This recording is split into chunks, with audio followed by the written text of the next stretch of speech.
The morning sun rose over New Haven, casting long shadows across the colony's main square. Commander Jun Kim stood at the window of the security headquarters, watching as the colonists began their day. His dark uniform was crisp, his posture perfect even when no one was watching. Old habits from his military days died hard. "Commander, you have an urgent message from Earth Command," said his assistant, sliding a datapad across the desk. Jun picked it up and frowned.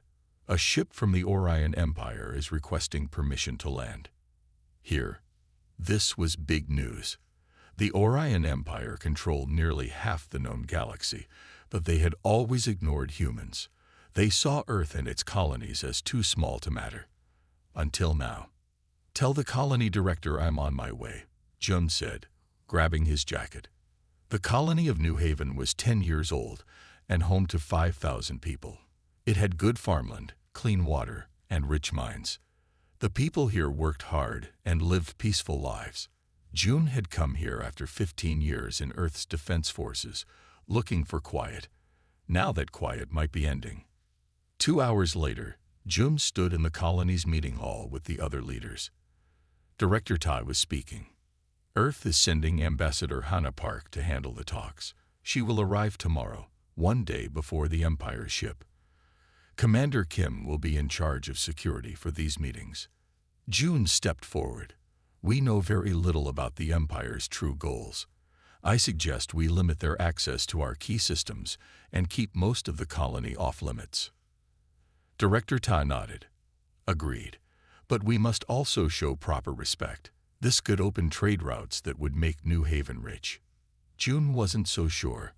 Why would an empire that controlled thousands of worlds suddenly care about a small human colony? Something felt wrong. Ambassador Hannah Park arrived the next day on a fast Earth ship. She was tall and carried herself with quiet confidence. Her simple black suit marked her as someone who cared more about results than showing off. "Commander Kim," she said, shaking his hand firmly, "your record is impressive. I'm glad you're handling security."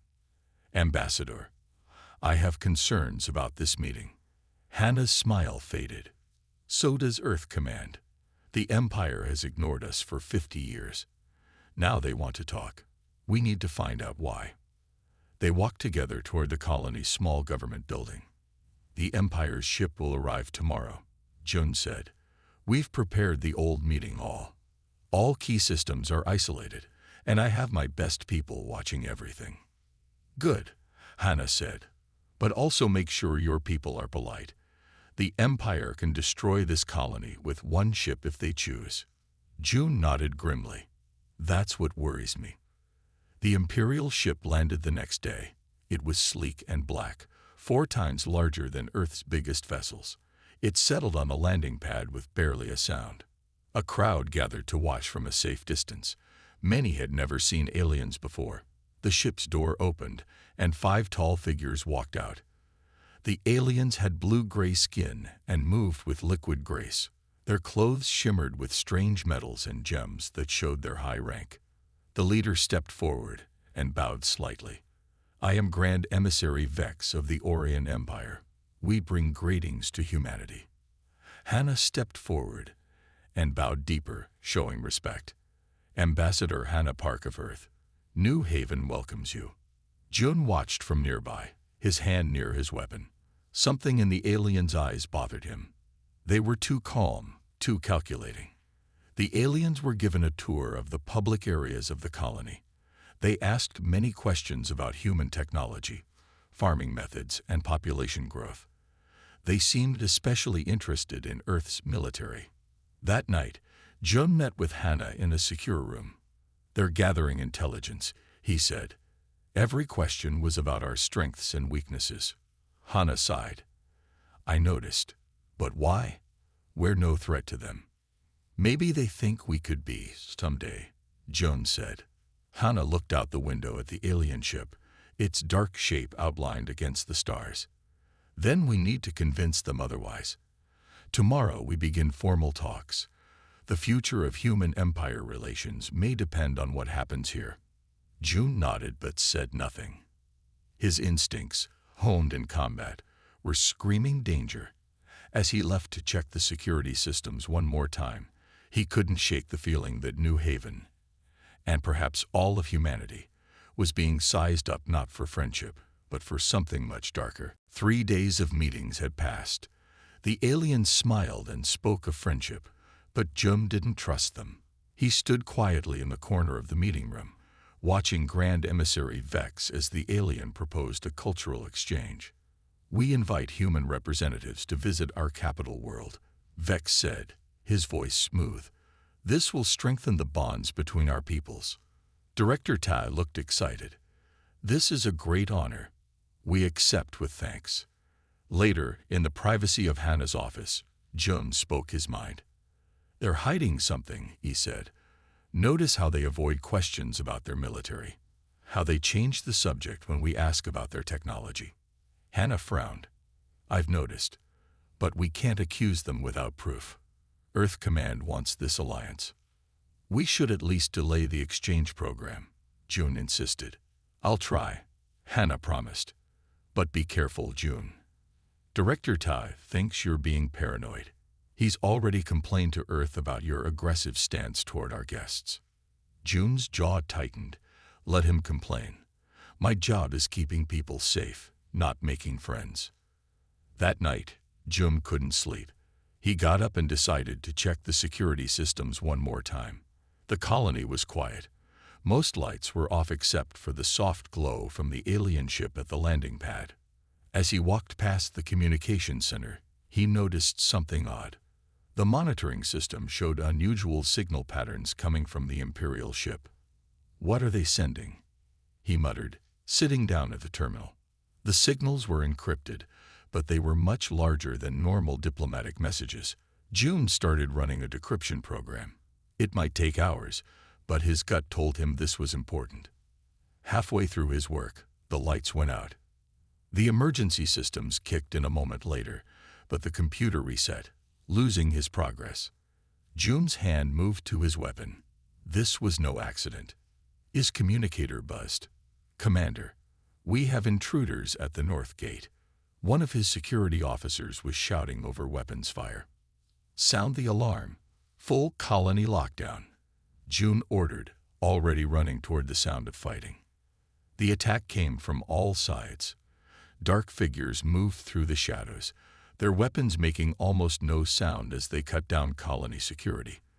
These weren't the same aliens who had come as diplomats. These were something else, faster, deadlier. Jun fired at a shape moving toward the power plant. His shot hit, and the figure stumbled but didn't fall. Its skin seemed to absorb the energy blast. It turned toward him, eyes glowing red in the darkness. More explosions rocked the colony. The school, the medical center, the communications array, all under attack at once. "Evacuate the civilian quarters," June shouted into his communicator as he ducked behind a wall, barely avoiding a shot that melted the concrete where he'd been standing. There was no response. The communication system was down. June fought his way toward the government building. If Hannah was still alive, he needed to get her to safety. The aliens clearly wanted no witnesses to what was happening. He found her in the meeting hall, helping a group of children hide under tables. Blood ran down her arm from a deep cut. "The East Tunnel," Jun said, helping her up. "We need to get these children up now." "The aliens," Hannah gasped. "They just started killing everyone. No warning." "I know," Jun said grimly. "Stay close to me." They moved through the darkness, gathering survivors as they went. 20 people, then 30. Mostly children and a few adults who had managed to hide. The aliens were thorough, destroying everything, killing everyone they found. When they reached the emergency tunnels, they found 2 of June's security officers already there, wounded but alive. "Get them as far as you can," June told the officers, handing over his access codes. "There's an emergency beacon in the mountains. Activate it when you're clear." "You're not coming?" Hannah asked, helping a small girl through the tunnel entrance. "Someone needs to slow them down," Jun said, checking his weapon. "And I need evidence of what happened here. The Empire can't get away with this." Hana gripped his arm. Don't die for proof, June. We are the proof. We saw what they did. Go, he said softly. I'll find you. As the tunnel door closed behind them, Jun turned to face the burning colony. The peaceful world he had sworn to protect was dying, and with it, humanity's illusions about their place in the galaxy. The hunt had begun. Jun opened his eyes to white ceiling lights. The steady beep of medical machines filled his ears. His body felt heavy, like it was made of stone. He's awake, someone said. A doctor leaned over him. Commander Kim, can you hear me? Jun tried to speak, but his throat was dry. The doctor helped him drink some water. Where am I? Jun finally managed to ask. Luna Base Medical Center. You've been here for nearly 2 months. 2 months. Jun tried to sit up, but pain shot through his body. Easy, the doctor said. You had serious injuries. You're lucky to be alive. Memories came back in flashes. The attack, the burning colony, Hana and the children escaping through the tunnel. Then, fighting. He had fought his way to the colony's data center, downloaded whatever he could, and barely escaped as the building collapsed. Hana, he said. Ambassador Park, is she? The doctor's face grew serious. She's alive, but her condition is critical. She has been in a coma since you both were found. And the colony, the survivors. I'm sorry, only 37 people survived. Most were the ones you helped escape. Jun closed his eyes. 5,000 people. Gone. A week later, Jun could walk with a cane. He sat in his hospital room watching the news on a small screen. His blood boiled as he listened. The Orion Empire has again denied involvement in the New Haven tragedy, the reporter said. They claim a terrorist group must be responsible. Earth government officials say they are investigating all possibilities. The screen changed to show Earth's president shaking hands with an imperial representative. In a show of continued friendship, Earth has agreed to sign a non-aggression treaty with the Empire next month. Jun threw his water cup at the screen. Friendship. They murdered 5,000 people. A nurse rushed in. Commander, please calm down. Your heart rate. Get me a secure line to General Park at Earth Command, Jun demanded. Now. General Park arrived at Luna Base 2 days later. He was an old man with hard eyes who had once been Jun's commanding officer. You should be resting, the general said. I have evidence, Jun said, placing a data chip on the table between them. The colony's sensors recorded everything. The attack came directly from the Imperial ship. Those weren't terrorists. They were Imperial Special Forces. General Park's face gave nothing away as he took the chip. I'll have my people look at this. Look at it now, Jun insisted. Earth is about to sign a treaty with the people who slaughtered New Haven. It's not that simple, Jun. The general sighed. The Empire controls half the galaxy. Their fleet could reach Earth in days. We cannot fight them. So we just pretend it never happened. Let them get away with murder. We are playing the long game, the general said, building our strength quietly. One day, we will be ready to stand against them. But not now. Jun leaned forward. What aren't you telling me? The general looked away. Some members of Earth's government have received benefits from the Empire. Luxury goods, advanced technology, personal promises. They don't want to hear about Imperial guilt. They've been bought, Jun said flatly. Some have. Others are just afraid. The general stood up. I'm sorry, Jun. You're being officially retired from service. Medical discharge. Full pension. You're silencing me. I'm keeping you alive, the general snapped. People who speak too loudly about the Empire have been having accidents. Your evidence will be kept safe until the time is right. After the general left, Jun sat in silence for a long time. The system he had served for 20 years had abandoned him, abandoned all the people who died on New Haven. His data pad beeped with a message from an unknown sender. Some of us still want justice. If you do too, Come to Hangar 7 tomorrow at 200. Delete this message. June deleted the message and looked out the window at the gray surface of the moon. Beyond it, Earth shone blue and peaceful. How many other human worlds would suffer New Haven's fate, while Earth's leaders looked the other way? He thought of Hannah, still fighting for her life, of the children who had lost everything. Tomorrow at 200, he would be at Hangar 7. The Empire had awakened something dangerous in him, something that would not rest until justice was done. Hangar 7 was dark and empty when June arrived. He moved carefully, his hand near his hidden gun. His body still ached from his injuries, but he forced himself to stand straight. You came. Good. A woman stepped out from behind a stack of crates. She was small with short gray hair and glasses. She wore a simple lab coat with no markings. I'm Dr. Min Lee, she said. We worked together once, 10 years ago. Project Sentinel. June studied her face. I remember. You were designing combat systems. I still am. Min looked around nervously. Follow me. It's not safe here. Min's lab was hidden deep under an abandoned mining facility on the far side of the moon. It was filled with strange equipment and glowing screens. After the military shut down my research, I continued in secret, Min explained. Some people in the government still support my work, but unofficially. She pressed a button on the wall. A hidden door slid open, revealing a chamber with a suit of armor inside. It was black with lines of blue light running through it like veins. This is AVENGER, Min said, a combat enhancement system.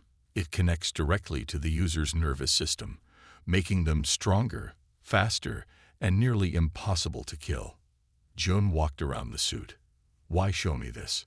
Because I watched the New Haven recordings, Min said quietly. I saw what the Empire did.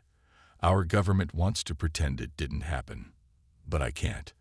I need someone to use AVNGR, someone with the right skills and the right reasons. You want me to become your test subject?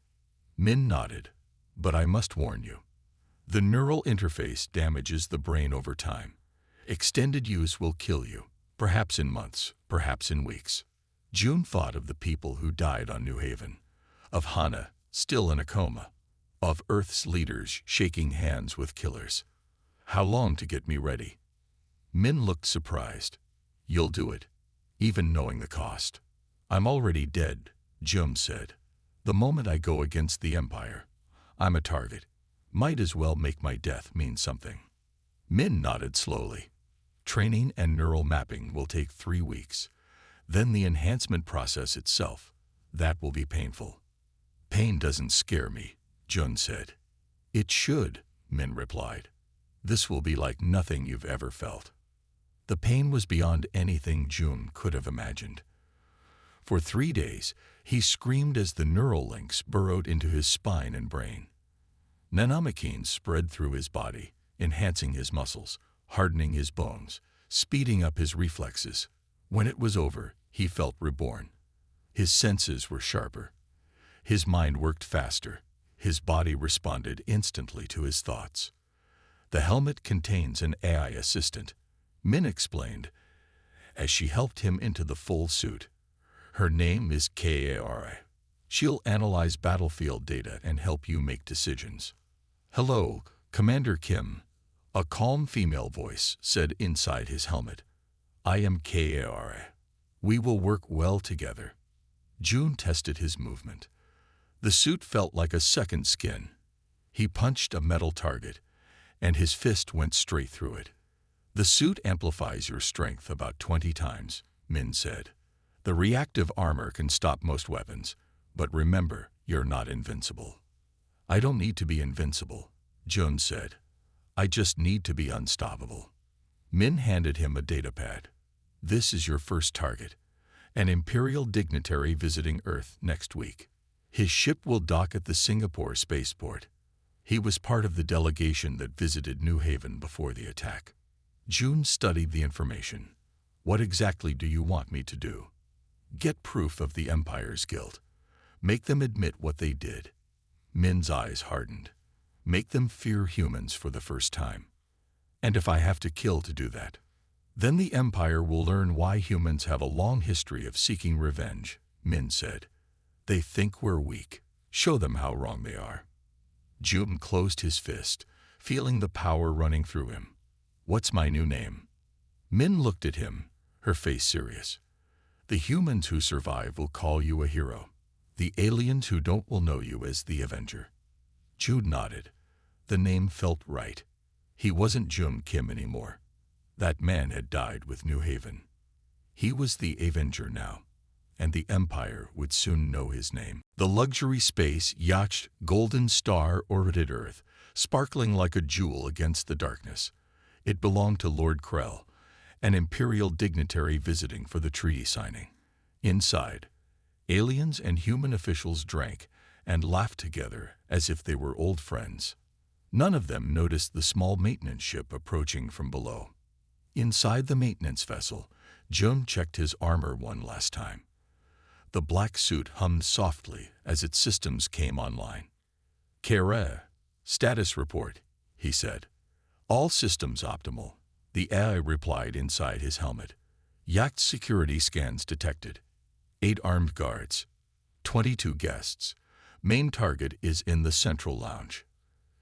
Can you disable their communications for 6 minutes maximum before their backup systems activate?"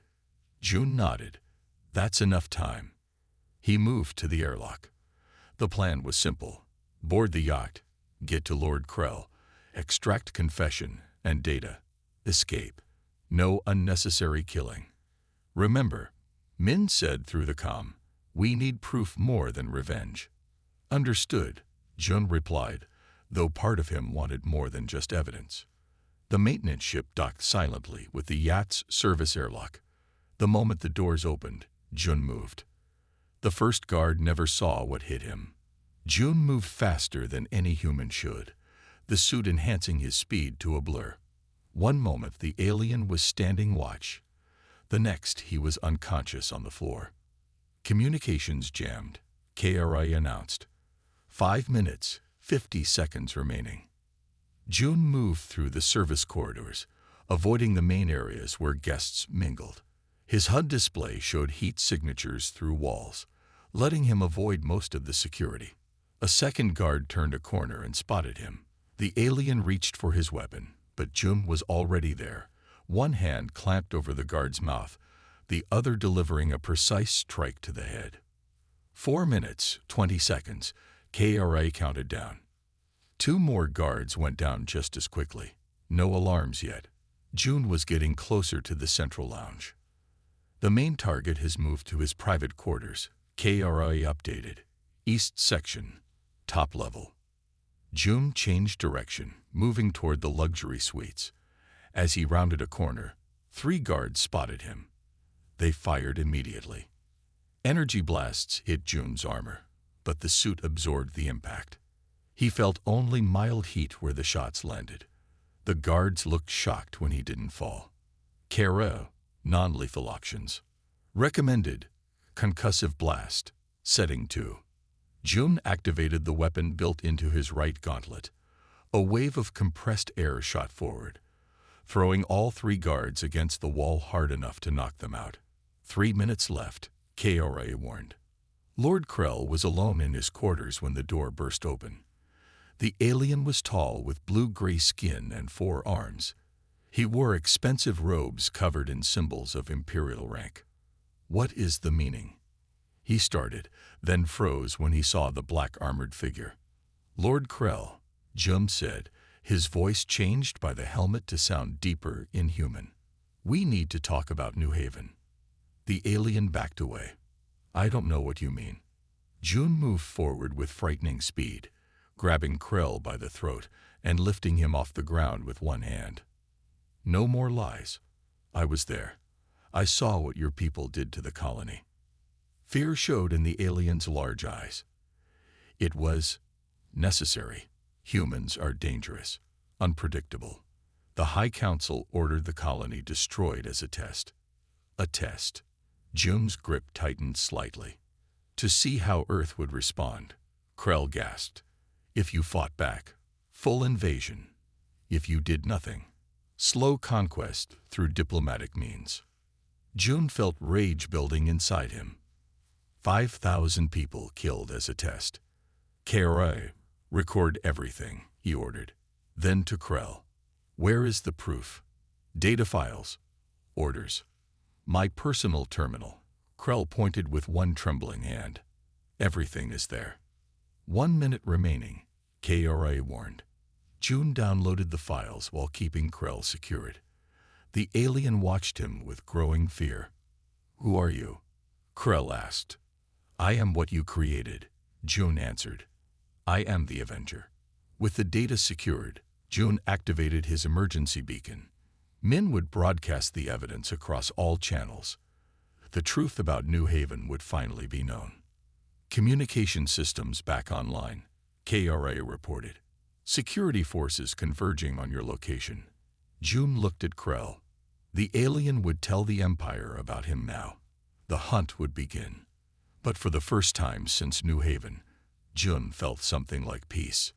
Tell your Empire, he said to Krell before disappearing through the door. Humanity will not be silenced. For every innocent life taken, judgment will follow. The massive starship *, Resolute Guardian *, hung in the empty darkness of space, its hull gleaming with a strange, almost liquid-like surface that seemed to shift and change. Inside, Captain Dong Hyuk Choi stood motionless, his body more machine than human. Thin blue lines of energy pulsed beneath his skin, tracing complex patterns that spoke of advanced biotechnology far beyond anything the alien races had ever seen. Ralk, the Nixtal assassin, watched from across the ship's central chamber. His multiple eyes, 6 in total, scanned every inch of the human captain. Each eye saw different spectrums of light, searching for any weakness. But Dong Hyuk Choi was not like any human Ralk had encountered before. The chamber was a perfect square, with walls that seemed to absorb light. No shadows existed here. No place to hide. This was a battlefield designed for pure, direct confrontation. You destroyed my team, Ralk said, his voice a mixture of clicks and low rumbles. Translation devices made his words clear in standard galactic language. You murdered my people. Dong Hyuk did not move. Your people murdered first, he responded. His voice was calm, almost emotionless. You started this war when you attacked our diplomatic mission. Ralk's body began to change. Muscles shifted beneath his skin. Bone structures realigned. The Nixtal were known for their ability to adapt mid-battle, to become whatever weapon was needed to survive. His right arm transformed into a plasma cannon, while his left became a razor-sharp blade that could cut through military-grade armor. But Captain Choi was already moving. Quantum algorithms ran through his enhanced brain faster than any computer. Each potential movement by Ralk was predicted, analyzed, and countered before the alien could even think of attacking. The blue lines beneath Choi's skin began to glow brighter, pulsing with energy that seemed to bend the very air around him. Ralk fired the plasma cannon. A superheated bolt of energy that could melt through starship hulls erupted toward Choi. But the human captain was already not there. He moved with impossible speed, a blur that seemed to exist in multiple places at once. The battle was not about strength. It was about prediction, about understanding. Choi's hand touched Ralk's weapon arm, just a touch. But something happened. The plasma cannon began to dissolve, its molecular structure breaking down at an impossible rate. Nanotech that lived within Choi's skin was rewriting the very physics of the weapon. Ralk screamed. It was a sound of confusion and terror. This was not how battles were supposed to go. The Nixtal were the perfect hunters. They had never failed a mission. Never. Your technology is impressive, Choi said, but humanity has already moved beyond what you can understand. The razor-sharp blade came down. Ralk was sure it would slice through Choi's neck. But again, the human was not where he was supposed to be. Instead, a small device was pressed against the alien's chest. A quantum disruptor, a weapon that didn't just kill. It erased. Ralph's body began to come apart, not violently, not with blood or destruction, but with a calm, precise deconstruction. Molecule by molecule, the alien assassin simply ceased to exist. Captain Dong-hyuk Choi watched without emotion. This was not personal. This was a message, a warning to all who would threaten humanity. The turning point of the war was not about who had the biggest weapon. It was about who could think beyond weapons. And in that moment, humanity proved they had already won. Eun-ji Kim sat in a room that was not a room. Holographic displays surrounded her, each screen showing different parts of the galaxy. Her fingers moved quickly, dancing across invisible interfaces that responded to the smallest touch of her enhanced neural implants. The communication attack was about to begin. Across thousands of star systems, every communication network used by the Galactic Concordance would soon receive a message. But this was not just a message. This was a complete psychological breakdown of an entire galactic civilization. On the main screen, a countdown began. 10, 9, 8. The first target was the Kiraltan Empire's central communication hub. Billions of beings would see what was coming. Eun-ji's plan was simple but devastating. She would show them the full extent of human capability. 7, 6, 5. Her fingers touched a final sequence. Quantum encryption codes that no alien technology could hope to break began to spread. These were not just messages. They were mathematical proofs of human superiority. 4, 3, 2. The screens flickered. Then everything changed. Across countless worlds, communication screens lit up. Leaders of alien races watched in confusion and growing terror. The message was clear and direct. It showed every single strategic move the Kiraltan Empire had planned against humanity. Every secret meeting, every hidden weapon, every tiny detail of their supposed master plan.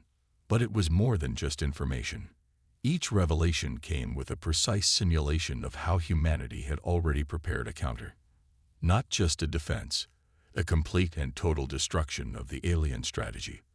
The simulations were perfect. They showed exactly how human technology and strategy would turn each alien plan into dust. The psychological impact was immediate. On the crystal cities of the Vornak homeworld, government leaders watched in horror as their most secret plans were exposed.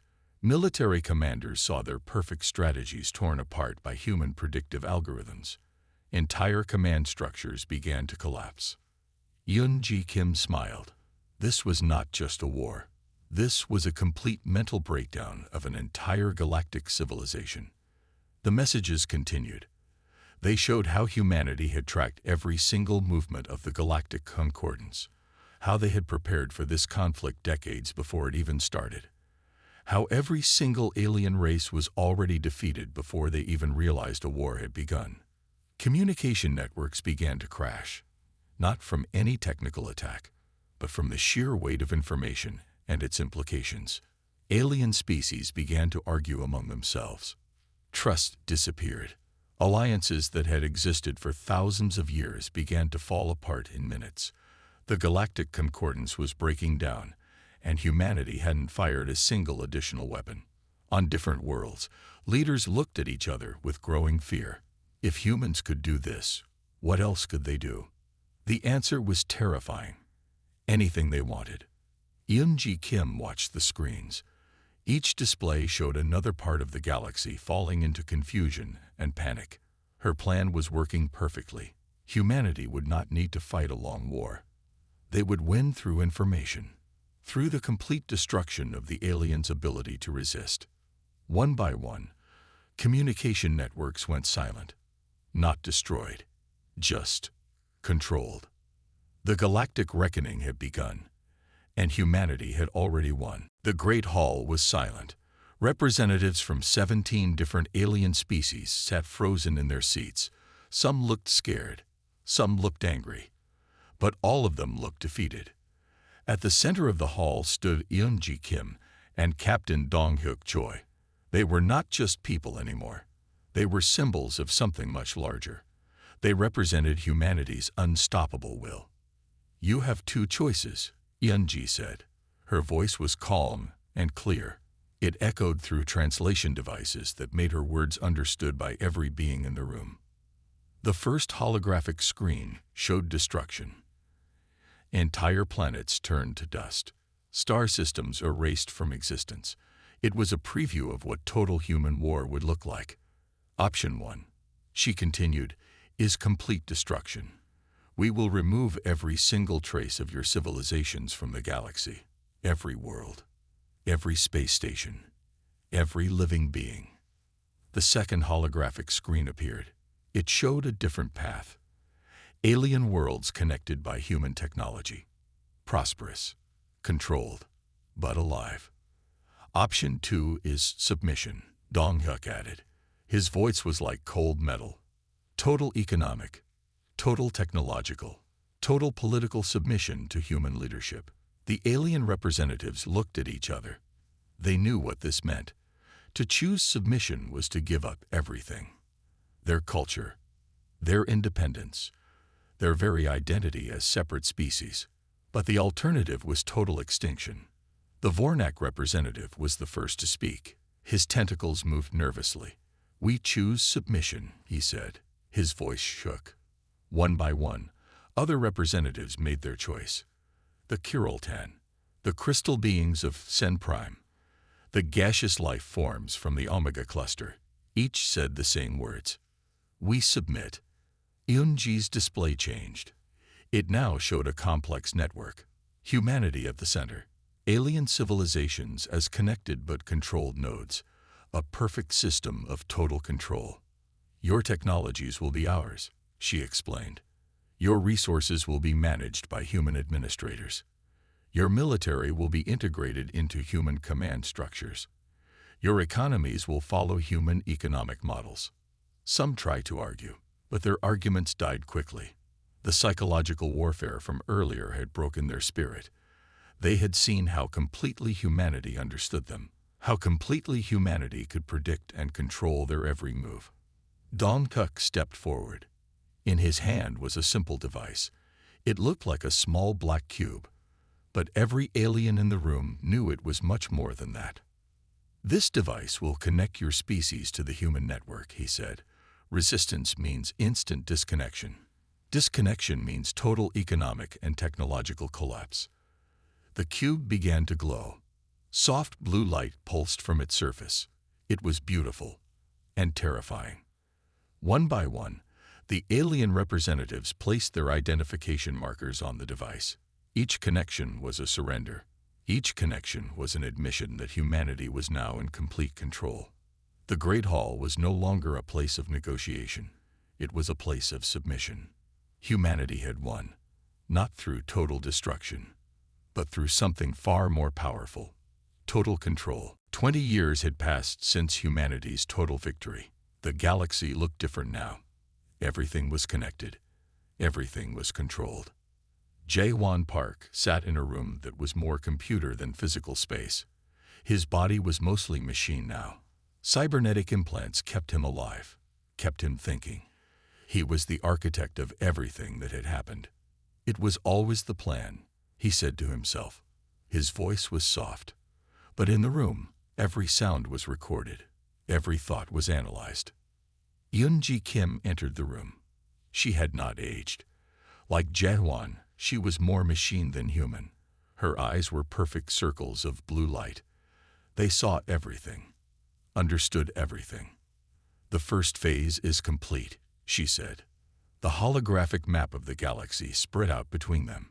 Each star system was a small point of light.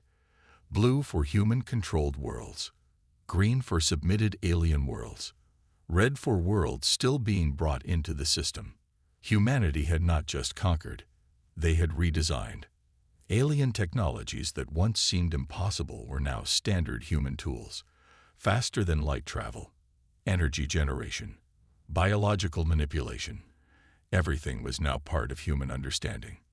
The alien races worked, but they did not suffer. Their worlds were clean. Their populations were healthy. But they were not free. Not really. Dong-hyuk Choi appeared on another screen. He was leading the outer expansion teams. New star systems were being mapped.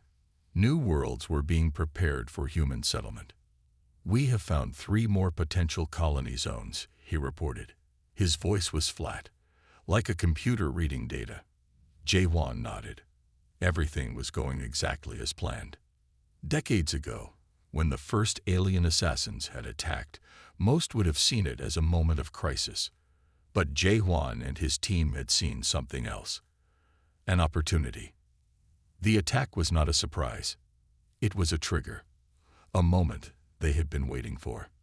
Humanity had been preparing for this moment for over 100 years.